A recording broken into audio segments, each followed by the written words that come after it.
This is the 2016 Toyota Avalon, and honestly, I think these are probably the single best commuter cars that I've ever experienced as far as performance, reliability, versatility, and just still looking pretty nice without, I know it's not a BMW here. I'm an ASC Master Tech, which simply means that I can take a test and I can pass it. It doesn't mean that I'm a better tech than someone, or that I know everything. I mean, it's not like that in automotive land anyway. But I just want to talk about these cars because I do love cars. I love reliable cars. I love high mileage cars, and this is something that's been probably great at both fronts. All right, so this is a V6.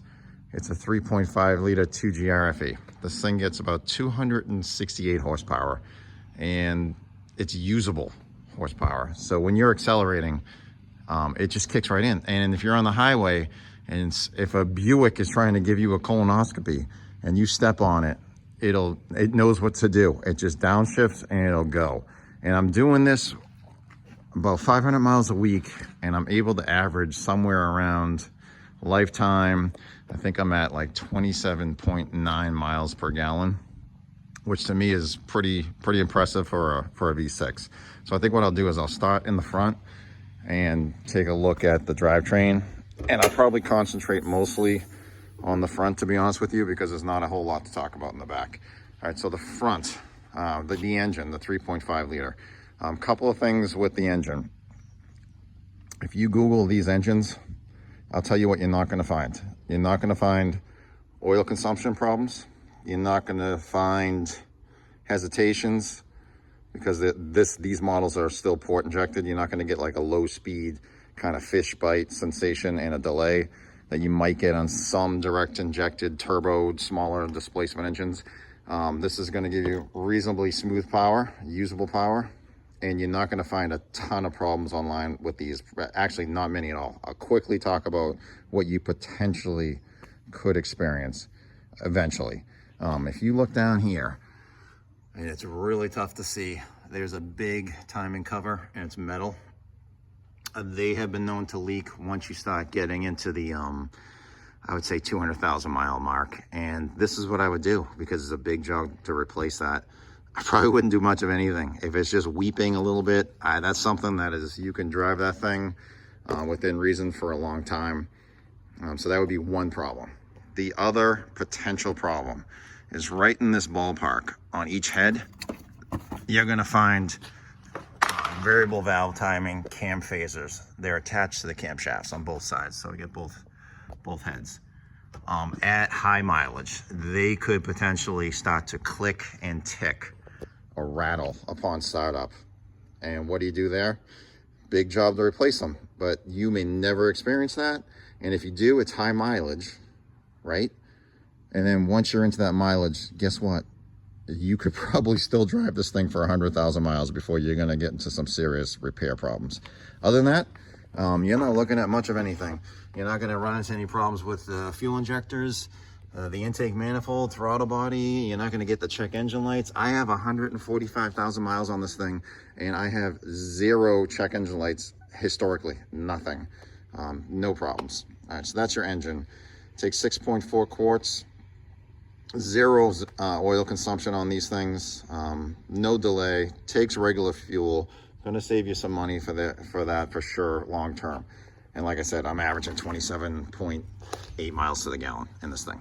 All right, so that's your engine. And then down here we have our transmission / transaxle. It's front wheel drive. All right, this is a 6-speed, and I'll tell you what. And I know there's a lot of reviews on these cars online, but this is just my experiences. Ready? These things know when to shift. They don't drop down into the wrong gear when you don't need it. They don't go up into the wrong gear when you're trying to climb that hill on the highway. They just don't do that. They just know where to be and where to stay. They don't drop themselves into overdrive. They don't kick up. They don't hunt. They don't search for gears. They don't slip.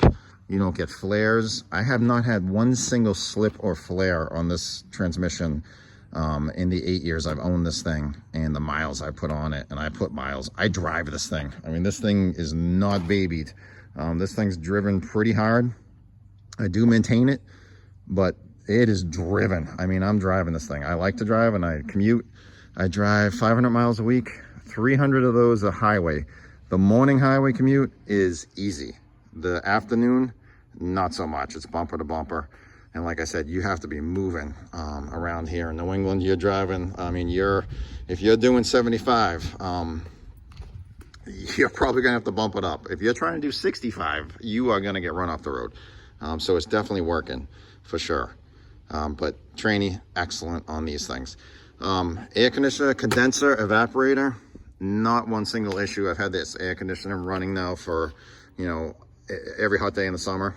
I have 0 leaks, 0 compressor issues. Condenser's totally fine, despite the fact that it is getting covered in salt. This car lives in the salt 6 months out of the year. Nothing, no leaks, no line leaks, no evaporator leaks, no thermostatic expansion valve issues. There is nothing. So excellent. Brake system, just a quick look at the master cylinder. I've replaced the fluid in that once, and that is it. Down here you get your full floating caliper. This has great stopping force. I gotta say, I'm impressed with these. I've done pads and rotors on this car, and that's it. That's all I've done. So the brake system is great. The ABS system works fantastic. The suspension on these cars is very simple. I've owned a Lexus LS460 in the past, which has 8 control arms in the front. And I'd replace those things every 50,000 miles. I had to put a control arm in that Lexus, and it was not hard to do, but it's still a pain to, you know, replace this stuff. And it gets pricey, even if you're doing it yourself, which I do. All right, this is a different setup. This is simply a McPherson strut front suspension. So it's really simple. You get your strut. It goes right down to your steering knuckle. And the bottom, you have a simple control arm. And it's a simple control arm. It's got Toyota's famous ball joint that is unboltable from the control arm. So you don't have to change the whole entire control arm, which I like, because I've had Hondas where I'm replacing those control arms all the time, and I'm pressing the ball joint in and out of the control arm, and eventually the hole on the control arm gets too big and then it gets too sloppy. So then you end up doing the control arms anyway. The control arms are really good. I've had no bearing, or no bushing problems. I've had no wheel bearing problems, despite hitting everything but the lottery in New England. Like, you are going to hit potholes like you wouldn't believe around here, just because of our winters. And this thing is so tight. It's brand new in the front. I swear to God, this thing feels great. I put it on the alignment rack last week at 144,000 miles. The toe was off like 3 degrees on one side. I was very impressed with that, which will bring me to the steering system. Electric steering, nice and centered steering wheel on these things. You know, when you buy a new car and you hit that first huge pothole and that steering is not straight again, like that steering wheel is crooked. Never had that problem with this car, and I've hit some pretty good sized potholes. Like I said, one alignment, that's it. It's electric steering. I have not had any issues with it at all. Nothing. The steering feels tight down the center. On the highway, it'll adjust, so it'll give you some tightness, and it's very responsive at low speeds. So I've had no issues with that. I've never replaced a sway bar bushing, a link, nothing. And if you had a Chrysler 15 years ago and you had a minivan, you had little kids, you know what that's like, because you were replacing your sway bar bushings like every 3 months. I swear to God, those things are horrible if you remember those things. This thing's nothing. I haven't had any issues at all. The overall design of the car, it's okay. I mean, it blends in. I don't find it to be super attractive. It's pretty plain. And if you have a Toyota, that's what they are. They are kind of appliances. It's not as fun as a BMW or a Porsche, that's for sure. But if you're slamming 28,000, 38,000, 50,000 miles a year on a car, and you want something that's reasonably comfortable, this is pretty good. It's not a Corolla. It's a little bit better than that. It's, well, a lot better than that. I like the rear ends on these quite a bit. They're reasonably wide. It's a wide car.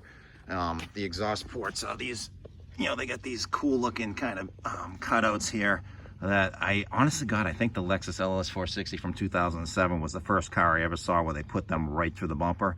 I blacked out a lot of the chrome on this just because I get bored of cars reasonably quick, and I didn't care for the color combo on this thing. It was, you know, silver and chrome, so I tried to black out a lot of the stuff just to, I don't know, keep me interested for a while. Let me bring you into the interior, because this is probably one spot where I'd say it probably could use some improvements inside. All right, so you get in here. Quite a bit of plastic, in my opinion. This is not the best sounding plastic in the world. I find this to be okay. Like, it's soft. It's got a decent feeling to it. However, when I jump over here into whatever this is, this like pleather, this like artificial leather, I don't care for this. And this is why it has this really weird empty feeling to it. It's almost like they just were supposed to put some kind of foam under there, and they said, you know what, this is going to cost too much. Let's take most of the foam out. And I just don't care for the look of it. I don't know, it just looks kind of strange to me, because you get like black plastic, the pleather, fake wood, and then they jump back down to plastic. And it's a lot going on. I mean, this thing looks, I don't know, looks a little, I'm not a huge fan of Toyota interiors to begin with, although the new ones I do like quite a bit. You get this chrome, which is, I don't know, I find it to be easily scratched. This material, this plastic, I have scratched this, and it's illuminated all the way underneath that. So when you do put a little nick in it, you're going to see a little bit of light bleed through that. So that's something. Steering wheel is actually, to me, it's a little boring. It could probably look better. This is not a leather wheel. I think they do have an option where you can actually get leather on these. But it's comfortable. It's big. It's useful. Very, very spacious. Like, this thing's loaded up with 4 people and a dog, 5 people. It can handle tall people in this thing, I gotta say. It's got heated seats. This is an XLE model. But like I said, you get this plastics, and it's just not the best feeling in the world. If you look over here, I don't usually have a passenger in this car all that much. Do you see the wear on that armrest? And I was like, how the hell did that happen? Because I don't even have people sitting in this car that much. Usually I'm commuting quite a bit just by myself, you know what I mean? And I'm worried about this chrome kind of getting worn out, like this really kind of thin chrome just going. But it's not ugly. It's not, you know, it just doesn't have like that European look to it. The leather is like this lower quality too. I don't even know if this is real leather. It does feel like it, but at the same time, it doesn't feel great, I must say. All right, then you get in the back. This is what I like. This is roomy as hell. I can't get over. All right, this is what I like about the back. Seats are huge. I'm 6'2". My kid's 6'3". We fit back here, no problem. There's plenty of leg room. It's front wheel drive, so you don't get that hump in between the seats here. It's very small, so you can cut across that no problem. It's got a nice fold down armrest here, you know, and cup holder, and you got this little pass through here. What I don't like is I can't fold the seats down. I hate that. I wish that was something I had. But really quickly here, I know this is getting long here. And check out this. So this is my fuel mileage here, which I think is pretty impressive. For a car this big, I mean, I consider it to be pretty impressive.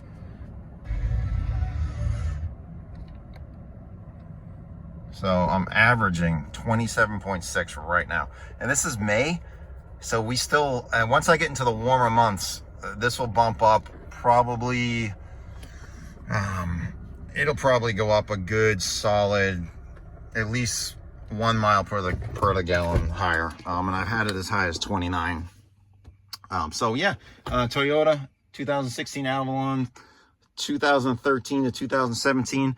If you're looking for the ultimate commuter car as far as safety, performance, reliability, versatility, I think this is a good segment to be in. I think it's a good bargain to be in.